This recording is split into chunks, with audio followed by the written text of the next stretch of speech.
May 1952.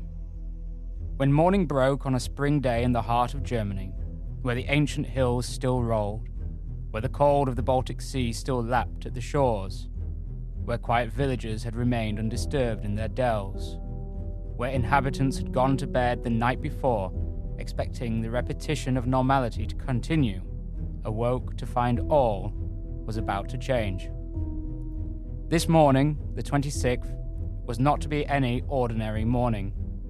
Within this usually unbroken band of green that began on the Baltic meandered to the border of Czechoslovakia, the rumblings of change had begun.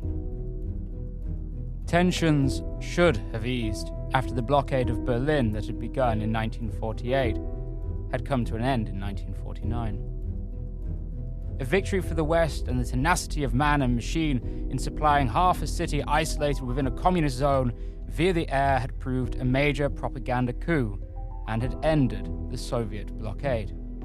However, it would be foolish to think the Soviets, the great power whom, even when the forces of National Socialist Germany had been within the suburbs of Moscow, had refused to back down, were to relinquish their fight. No. The Soviets, armed partially by the West in their Lend-Lease program, now represented a formidable foe. During the blockade, in April 1949, the North Atlantic Treaty Organization, otherwise known as NATO, was signed as an intergovernmental military alliance. The fall of Czechoslovakia to a communist coup the previous year had shown that the precursor, the Western Union Defense Organization of Belgium, France, Luxembourg, Netherlands, and the United Kingdom, had proved too weak to be a serious deterrent towards Soviet expansion within Central Europe. Thus, the NATO treaty was signed in April of 1949 and added Canada, Italy, Norway, Portugal, Denmark, Iceland, and the United States to the roster of countries. A month after the signing of the treaty, the Western Allied zones, the British, French, and American sectors of the divided and defeated Germany, were unified as one with the foundation of the Federal Republic of Germany. Yet itself did not form part of NATO. However, on the 19th of September 1950, the Allied Government's Council of Foreign Ministers declared that any attack upon the German Federal Republic, including the isolated West Berlin, would be treated as an attack upon themselves. With this, the Allied forces in Germany would be enlarged and complemented with new technologies. It was also within the interest of the Western Allies to continue and increase the implementation of border restrictions along the so-called Green Border, the unfortified boundary between West and East Germany. It is an often forgotten part of the Berlin blockade, which has become synonymous with the Skytrain of C-47 planes delivering the requirements of a city to exist in isolation, that whilst planes soared in the air, the defeat of the Soviet Union in its blockade also came through a blockade upon itself. During this period, the shipping of any and all goods from the West into the Soviet zone was also banned.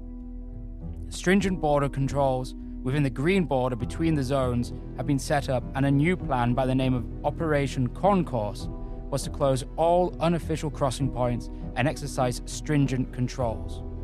And chiefly, all of this was to be done under the supervision of the US military. An increase in American military personnel at a time when the war in Korea between capitalist-supported South and the communist regime in the North was raging called for greater sovereignty to be granted to the fledgling Federal Republic of Germany. This move to recognize the sovereignty was also to move toward ending the Allied occupation in the West. 1951 began the debate of ending the zonal areas of which West Germany, despite being its own nation, was still divided by. This move was seen as necessary to the eventual goal of welcoming West Germany, the Federal Republic, into NATO. The High Commission for Occupied Germany, or HICOG for short, proposed that a contractual relationship would end officially the occupational zonal boundaries. However, the United States High Command in Europe, or EUCOM, pointed out that this would make it difficult for the forces of the occupiers to distinguish which regions of the borders between West and East they were to protect. To further complicate matters, the Soviets approached the question of Germany still from a zonal perspective. The decision was therefore made that the zones would still exist, but in name rather than in any true form of practice.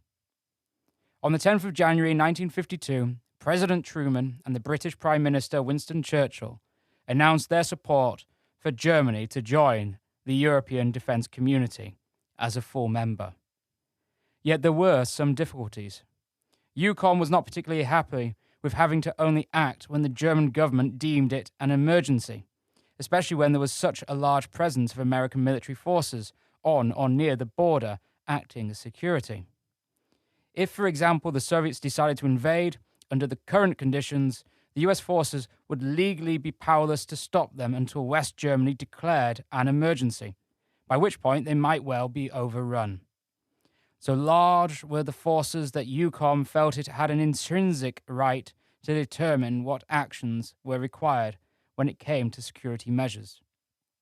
To address these issues, a series of informal discussions were opened. Informal, as both the British and French felt West Germany might use official negotiations to act upon the granting of further concessions for itself. The agreement that the three Allied powers and West Germany reached was that the occupying forces, now the stationed forces, had a right to defend themselves and form their own security, that the mission of the three powers in federal territory is the defense of the free world, of which the Federal Republic and Berlin formed a part, therefore granting them the right to respond how they saw fit. Therefore, it was paramount that, recognizing that the danger of the enemy was now coming from the east, border security between West and East became a primary objective. These concessions formed the basis of what became known as the Contractual Agreements, and they were scheduled to be signed on the 26th of May, 1952. In East Berlin, the capital of the Deutsche Demokratische Republik, the DDR, the Council of Ministers met.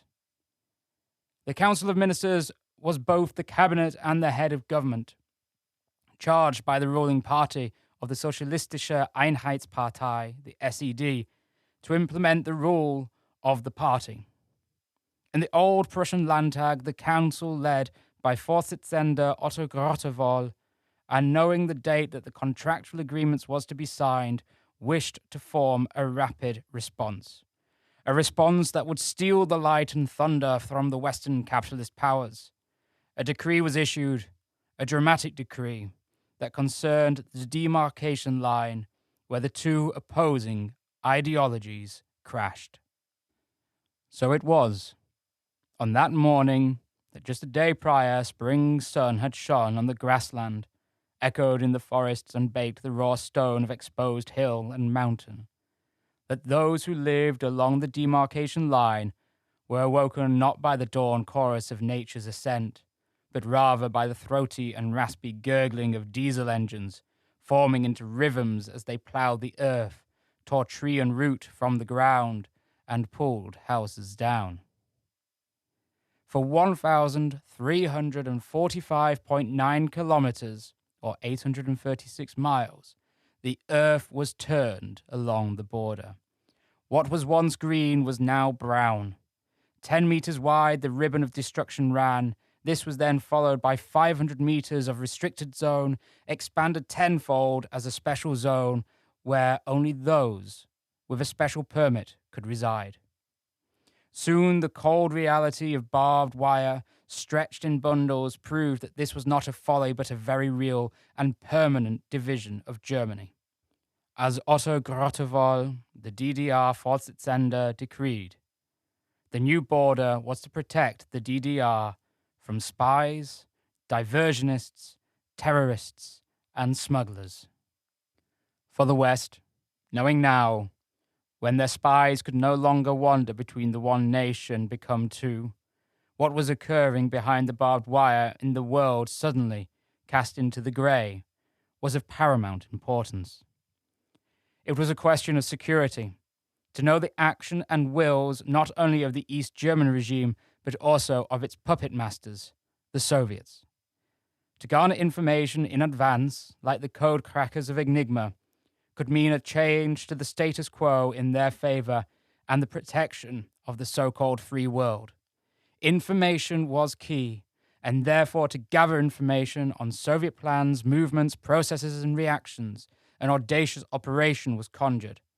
A plan so audacious, it would require some of the most brilliant minds to act in the utmost of secrecy. Welcome back to Achtung History. Achtung, Achtung. Hier ist die Sendestelle Berlin im Voxhaus. Meine Damen und Herren. This is the Achtung History Podcast, written and presented by myself, Simon J. James. This week, Tunnel, Traitor, King, Gold.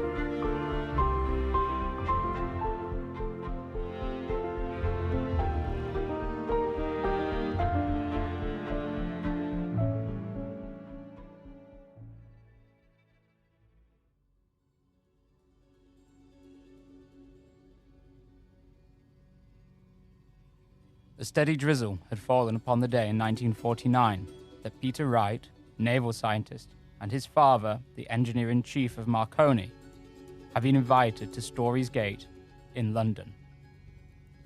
The street that was once at the centre of a colonial empire was looking tatty and faded, as was the empire over which it had once commanded. Britain, once ruler of the seas, was, in a post-war world, in which its coffers were empty, but for the moths trapped within, struggled to understand its hand against the financially wealthy Americans and the unrelenting manpower of the Soviets. The meeting was called on the behest of Frederick Brundrett.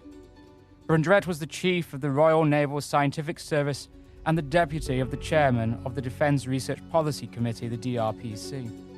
He was a man of piercing eyes who got his will through the debt of politeness rather than barking orders, putting those beneath him in situations where they could hardly say no to his requests. Wright had suspected that the meeting was to do with his experiments in detecting submarine periscopes amongst the waves of the Atlantic. However, it became clear upon his arrival that there was far more scope. As they entered the building at Whitehall, it became evident amongst the crowd of faces of scientists and engineers they knew, or at least had heard of, there must be far more to be discussed than gaining approval to continue their research. Two men approached the father and son upon their arrival. "You must be the Wrights," said the shorter of the two abruptly. He spoke with a clipped military accent. "My name is Colonel Malcolm Cumming from the War Office, and this is my colleague, Hugh Winterbourne." Another stranger came over, and this is John Henry, one of our friends from the Foreign Office. Cumming employed the curious code Whitehall uses to distinguish its secret servants.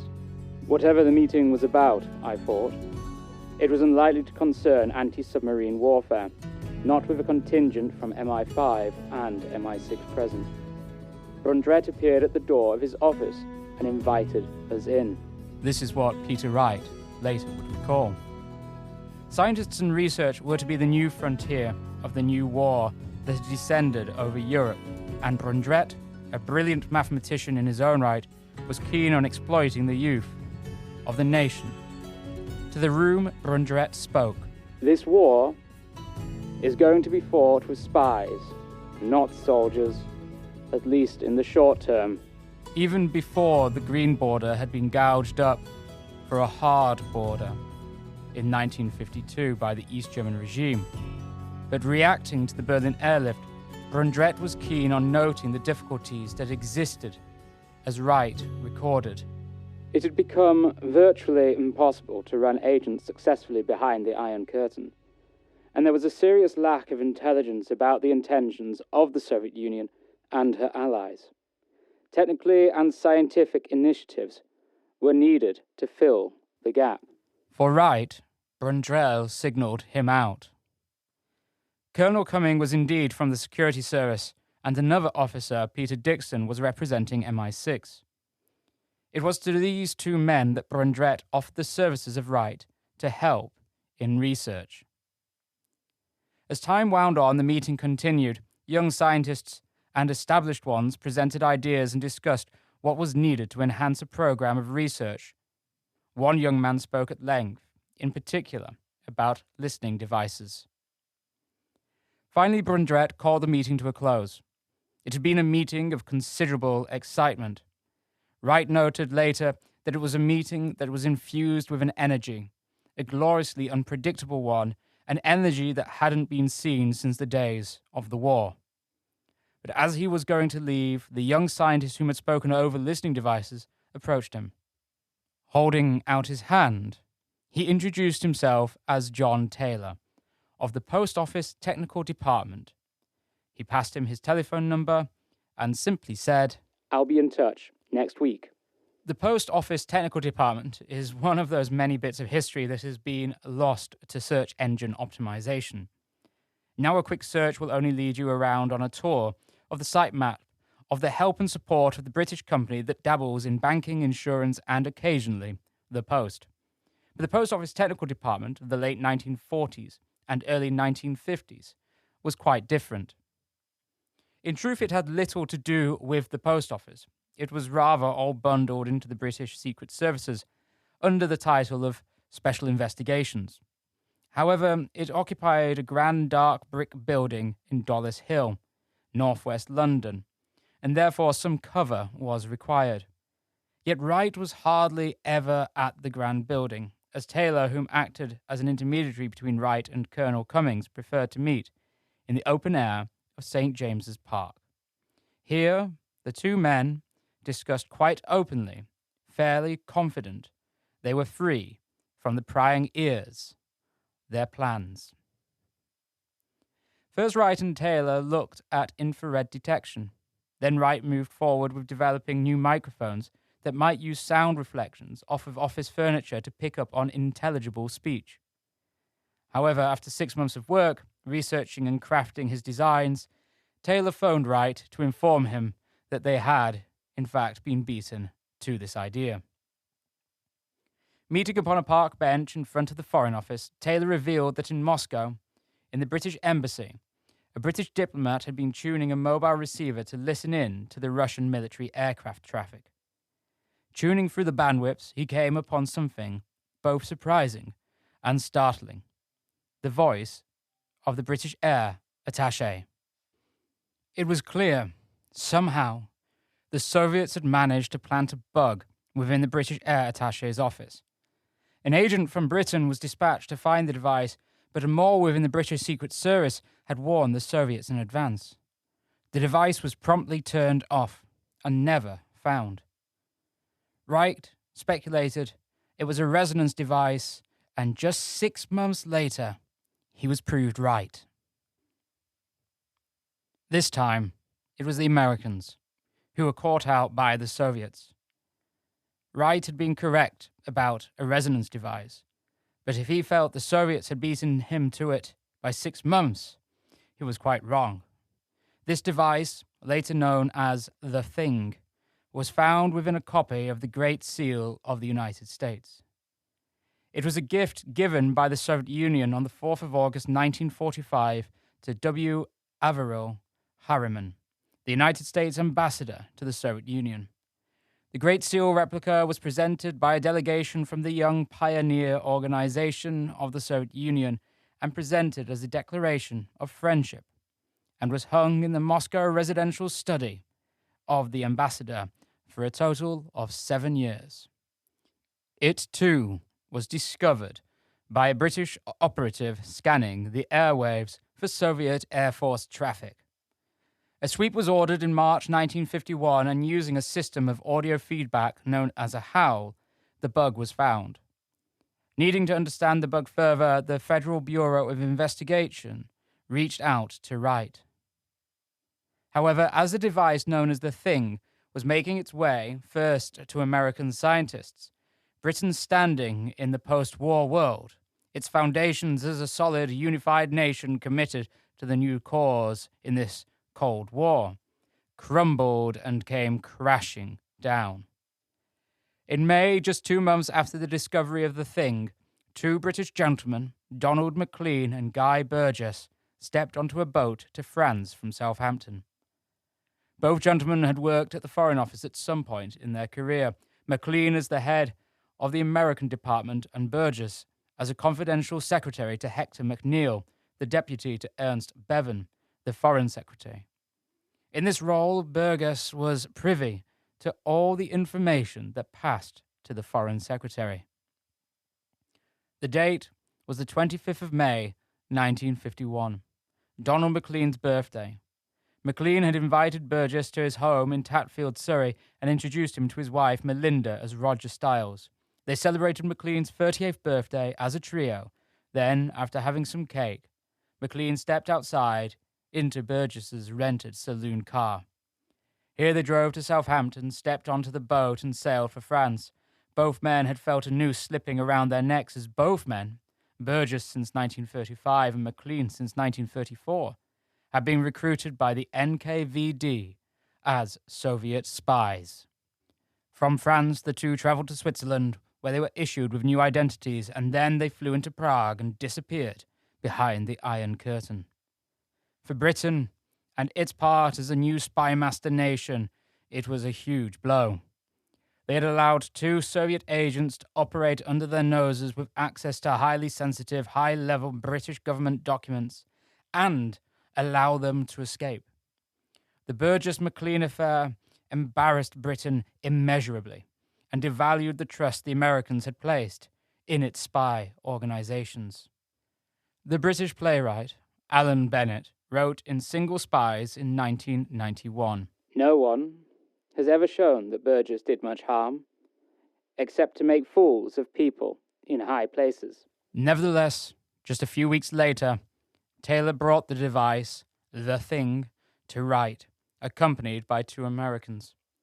Taylor took to examining the device, but a quick analysis showed it was already broken, an American scientist having put his finger through the thin diaphragm of the microphone. Over the course of 10 weeks, Wright repaired and analyzed the device. Replacing the diaphragm broken by the American scientist proved tricky, but eventually Wright succeeded. But proving how the device resonated and transmitted was more difficult. The aerial's length led Wright to believe it transmitted at 1800 mH. But as the Americans had discovered, it was almost impossible to tune.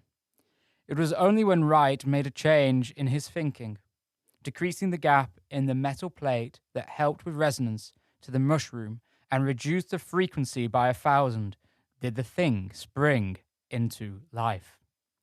Wright announced his discovery to the Americans as well as the British.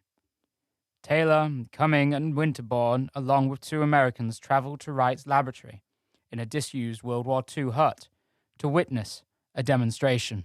I turned the dials to 800 and began to explain the mystery. The Americans looked aghast at the simplicity of it all. Cumming and Winterbourne were smug. This was just after the calamity of the Burgess and Mclean affair. The defection to the Soviet Union of these 2 well-born Foreign Office diplomats in 1951 caused outrage in the USA, and any small way in which the British superiority could be demonstrated was, I soon realized, of crucial importance to them. From this discovery and understanding of the thing, Wright went on to develop his own version for British Secret Service known as Satyr. If you were to imagine a piece of 1950s or 1960s spy technology, either how you would picture it in a book or as pictured in a film such as a James Bond film, Satyr was how you would imagine it to be. A suitcase small enough to be carried by one man alone, but filled with equipment for operating Satyr, and 2 aerials that were disguised as ordinary umbrellas. Upon their expansion, these umbrellas became a receiver and transmitter dish. Proving in demonstration a great success, Satyr was loved by Roger Hollis, who stood in on demonstration day for the Director General of MI5. Later on, Wright became convinced Hollis himself was a spy. With this, the British were able to sell 12 Satyr devices to the Americans, whom then copied the design and produced 20 more. but moreover, it put Wright at the forefront for MI5 when approaching technical problems. Later that year, Winterbourne approached Wright and asked him what he knew about telephone interception. Hello all, I just wanted to take this moment to thank all of Achtung History's patrons. Oberbürgermeisterin Munnelly, Oberbürgermeister Coleman, Minister President Charles Kay, and our new Mitglieder des Landtags Achtung History, Banks. You too can become a Mitglieder for just €1, an Oberbürgermeister from €2.80, Minister President from €5, Kanzler from $7.50, or a König from €10 a month, all by visiting patreon.com/Achtung History. All your support on Patreon goes back into the podcast. So now let's get back to the episode. With the closing of the border and the permanent structures erected as decreed by the Council of Ministers in May of the following year, the great game of espionage was becoming more vital. The American forces, as well as those of the British and French, built up along the border of West Germany with East Germany, would rely on the information gathered in the dark world of spies.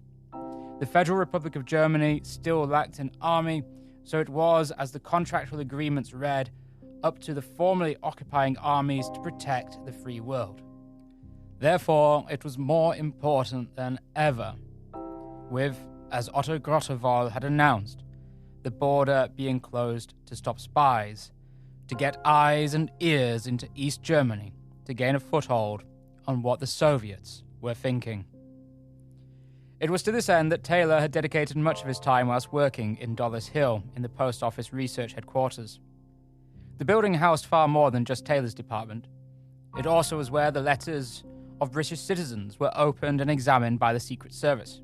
20 men working on trestle tables, steamed envelopes, placed a small slit in the side, and using a split piece of bamboo, reached inside and rolled the letter paper around the bamboo, carefully then extricating the contents to be read and examined before they were either returned or sent on. In the chief of this division's office, one Major Denman, there hung one particular letter, framed and on display, that had been addressed to an important member of the Communist Party. It read, "To MI5, if you steam this open, you are dirty buggers." Away from the ancient techniques, Taylor's department was working on the very latest. Yet it showed the critical issue with funding faced not only by departments of MI5 and MI6, but the very services themselves. These services that were supposed to be fighting the new Cold War still had to beg for money from the traditional armed forces. Therefore, in the basement, in rooms that were too cramped, too dark, and too damp for the technological work of the Dollis Hill building, Taylor and his small team that formed the experimental laboratory was situated. Here, new devices to understand and better monitor the Soviets and their potential actions were in constant development. One, by the name of Cabman, was designed to fire a high-power radio beam at a telephone, activating it remotely and allowing those who wished to listen in. Another, called Mop, was attempting to slim the current listening devices down by bringing power and transmitting wires into one, greatly, they hoped, reducing the chance of a stray wire leading to a device's discovery. However, one of Taylor's predominant focuses was on tapping, how to gain an upper hand through monitoring the direct communications between Soviet military command. In fact, Taylor had already proven a dabbed hand at tapping telecommunications. In 1949, as the Berlin blockade and resultant airlift was playing out in the north of Europe, in Austria, whose history as an occupied nation is often forgotten, work on a new operation was being carried out by the name of Operation Silver. In 1948, the British had noticed that the Soviet authorities based in Vienna were using the old telephone network of the former Reichspost to transmit information back to Moscow. An agent by the name of Peter Lunn discovered this when sent by MI6 to test for weaknesses within the communication infrastructure of the Soviets. From the Hotel Imperial, in which the Soviets had their High Commissioner and where the Ministry of Internal Affairs, or MWD, formerly known as the NKVD, also had their headquarters. The Soviets operated a land corridor to the east, yet the copper cables that the Soviets believed were safe due to their running underground didn't leave the city directly east. Rather, they traveled south. Down through the city they ran until they popped up at a switchboard in the town of Schwechat that borders the city of Vienna and, importantly, the British sector of Simmering. Noticing this, the British set to action. In a corny, novelesque detail, the British set up a tweed shop near to the border. Within the walls of the tweed shop, clothes of the infamous British material were sold, but beneath the floorboards, workers of MI6 began to dig. They dug down and along, tunneling for over 21 meters. But the British, ironically, almost became their own downfall to their own mission, when the tweed products sold suddenly became highly sought-after garments of the Viennese. Therefore, a mansion was bought next door, and this in turn became the start point for the tunnel. Soon the tunnel had reached the switchboard, and wiretaps were added, and then the information flowed. It is at this point that historians, reports, and other sources begin to muddy the waters, at which point the Americans became involved in the British operation. Some claim it was almost immediate, whilst others claim that it wasn't until the outbreak of the Korean War that SIS revealed to the CIA the wiretap. The CIA, in turn, using the information to judge the level of force they could enter Korea with without upsetting the Soviets to the point of destabilizing Europe. The final claim comes that SIS revealed their operation to the Americans in the wake of the Burgess Mclean scandal to regain favor. Nevertheless, the taps were working and information was flowing, and most importantly, the Soviets were completely unaware. The only problem the British were facing was the fact that all the information being picked up by the taps was, naturally, in Russian, and the process of translation was at best inefficient. Wright described it as such. The method of processing a tap followed a set pattern. The case officer responsible for a tap or microphone provided the transcription department with a written brief detailing the sort of intelligence he thought might be obtained from the interception. The transcription staff then scanned the conversation for passages which corresponded to the brief. When I first joined, the tap were normally transferred onto acetate rather than tape. The acetates were scanned by dabbing into the disc at various points to sample the conversation. If anything of relevance was found, the transcribers placed a chalk mark on the appropriate place and worked from the chalk marks. It was an inefficient and time-consuming operation, but more efficient than standard tape recording methods. Most of these transcribers had been recruited from the émigré communities who fled to Britain at the end of World War I. They had turned the seventh floor into a tiny piece of Tsarist Russia. Most of them were members of the old Russian aristocracy, white Russians who talked with certainty of returning to the lands which had been expropriated after the revolution. To them, the KGB was not the KGB, it was the old Bolshevik Cheka. Most were fiercely religious, and some even installed icons in their rooms. They were famed throughout the office for their tempers. They considered themselves artists and behaved like prima donnas. Hardened case officers seeking clarification of a transcription approached the seventh floor with trepidation in case their request caused offense. The difficult atmosphere was inevitable. For years, these women had listened day after day, hour after hour, to the indecipherable mutterings and labyrinth conspiracies of Russian diplomats. Spending a lifetime looking for fragments of intelligence among the thousands of hours of worthless conversation, known in the trade as cabbages and kings, would be enough to turn any mind. Despite this, the information, once translated, was proving useful, and more so, it was also a proof of concept. It was entirely plausible to siphon vast amounts of data of Soviet plans just by tapping the phone lines. It was decided in 1952 that due to the success of the operation and its revelation of its success to the CIA, that a new joint operation would begin. A joint operation that would dwarf the previous, and where better than the hotspot of Soviet activity than in Berlin itself.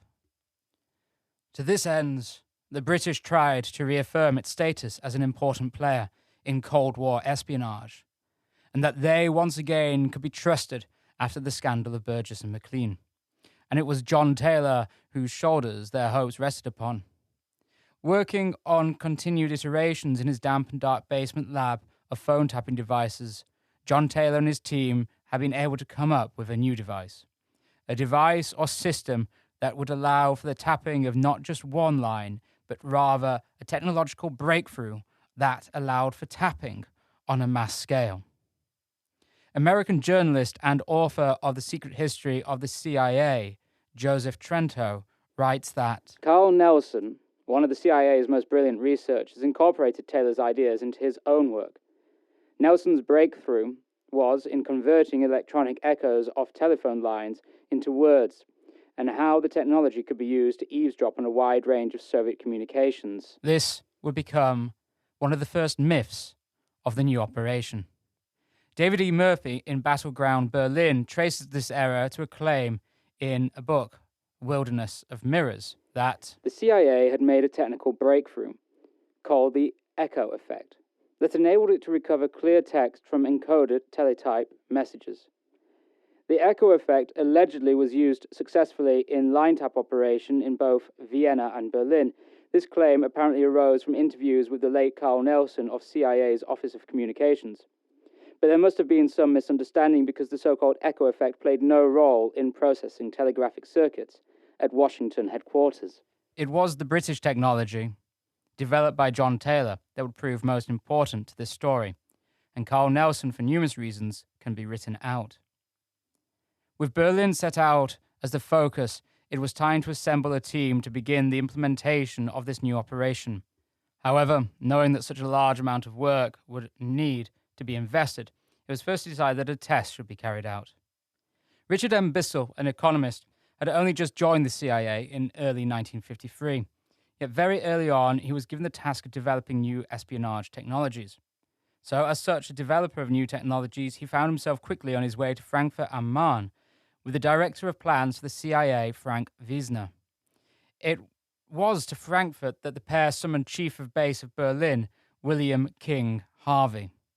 Harvey was literally larger than life, an avid drinker and partier. His wartime career within the Federal Bureau of Investigation came to a close in 1947 after he was unable to be awoken for the 2-hour call regulation due to his sleeping off of a hangover. Harvey was a round-faced man with a high hairline and eyes that in his youth bulged forward, but as he grew older and his love for drinking grew greater, his fresh face turned to one that swallowed his distinguishing features. American writer Robert Cowley, whose work, The Cold War and Military History, inexplicably almost entirely removes the British from the story, instead choosing to focus the plot of what was to unfold around Harvey himself. Cowley writes, Harvey took pains to broadcast his relish for whiskey and guns. The son of a small-town Indiana lawyer cultivated his macho Texan image because he believed it helped him get results. Something clearly did. Like all legends, Big Bill prompted exaggeration. The outsized 37-year-old drank up to 5 martinis before raising a fork to his lunch. And he seemed immune to criticism, for sometimes he would make an afternoon spectacle of himself. He always kept loaded revolvers at his Berlin operations base, 3 of 4 in his desk and 2 on his person, rotated daily from among his collection.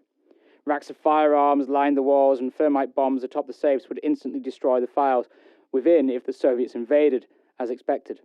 During his Berlin heyday, a beer hall waitress politely handed Harvey a pistol that had fallen from his pocket. He never checked his heaters in restaurants because, when you need them in a hurry. It appears that Robert Cowley himself has fallen into promoting the character of William Bill King Harvey, to the point writing as if what was about to happen only involved Harvey. After leaving the FBI, he took a role with the CIA where he used the knowledge he had garnered from the FBI to his benefit, as he sought to help the CIA in an interagency war to diminish the power of the FBI. But his career truly began with the founding of Staff D, the electronic surveillance branch of the CIA. In Frankfurt, Bissell and Wiesner briefed Harvey on the new technology. and drew a vague outline of what they wished. They informed him of the success of Operation Silver in Vienna and the technology that the British were in possession of that would aid in siphoning of Soviet intelligence from their own communication lines. Finally, he was told that the operation had to be in cooperation with the British. Soon a committee was established to discuss the plans, with Harvey understanding the need for secrecy and being one of the few from the Berlin base who was somewhat technically minded. He was the only American on the committee itself. The British had sent Peter Luan, who had been instrumental in the success of Operation Silver, and therefore his knowledge would prove invaluable. With Luan, they sent a diplomatic representative in the form of George Blake, who had just returned from North Korean and later Soviet captivity as a result of actions in the Korean War.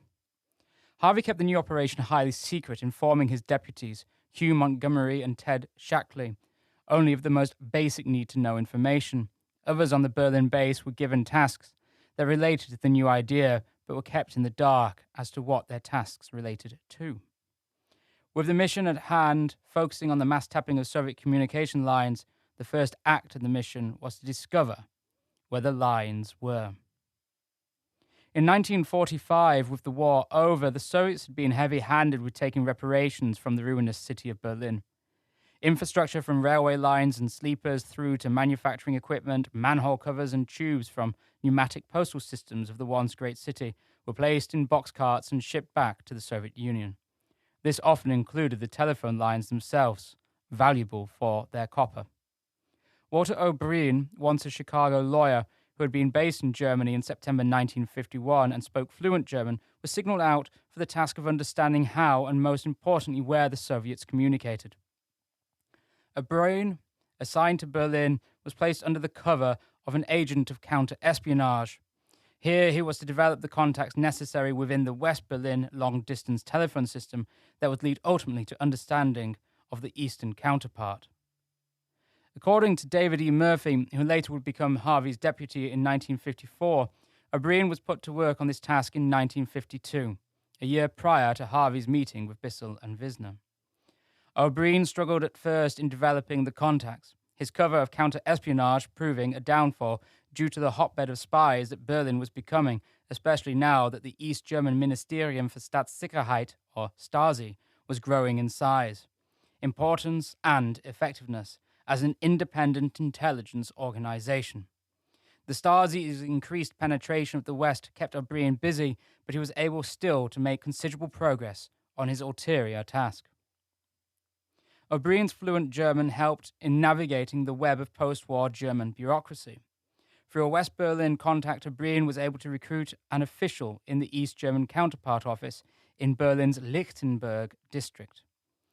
The East German telephone office on Dottesstrasse was housed within a dark brick expressionist building of the 1920s. At the end of the war, the Soviets had confiscated the building and its infrastructure. In the center of the building, they created a new well, within which a transmitter was erected.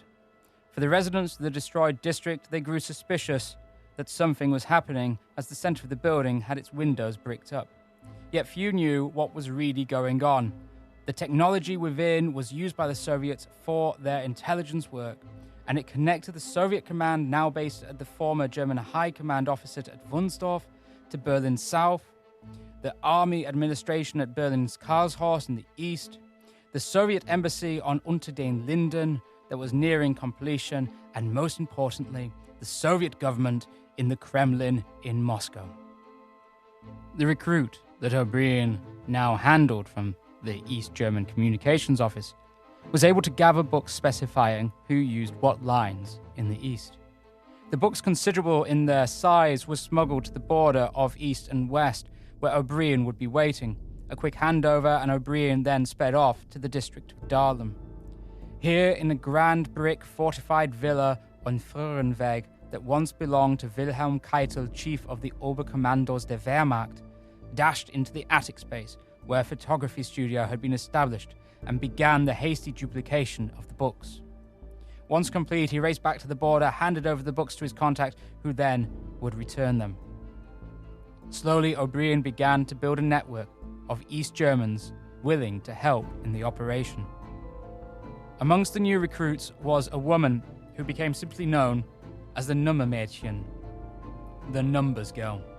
She worked within the Soviet commandeered telephone office, and most importantly, she had access to where the specific cables that were assigned for official use were switched for different users. With this high classified office, cards were kept that held the records of which cable was assigned to who, and therefore which cables were the most valuable source of information. And finally, a source from within the DDR's Ministry of Post and Telecommunications came forward and supplied O'Brien with a map that showed the exact locations of the cables. Now there was one final test before work on the real project could begin, to test the virility of the sources. An agent within the East Berlin telephone office would switch the Soviet telephone and teletype traffic from a direct line to Moscow to one that was routed through West Berlin. Beginning work at 11 p.m. at night, the agent carefully patched the line, and in the West Berlin counterpart office, a CIA technician recorded the traffic. Almost immediately, the information began to flow.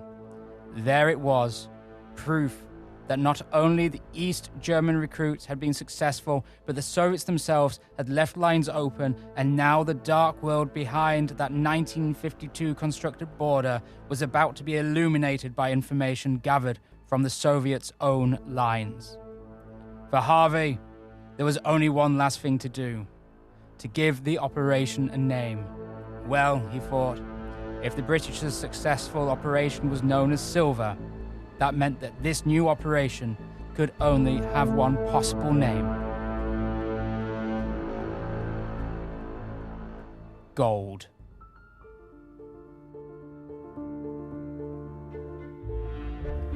Thank you for listening to the Achtung History Podcast.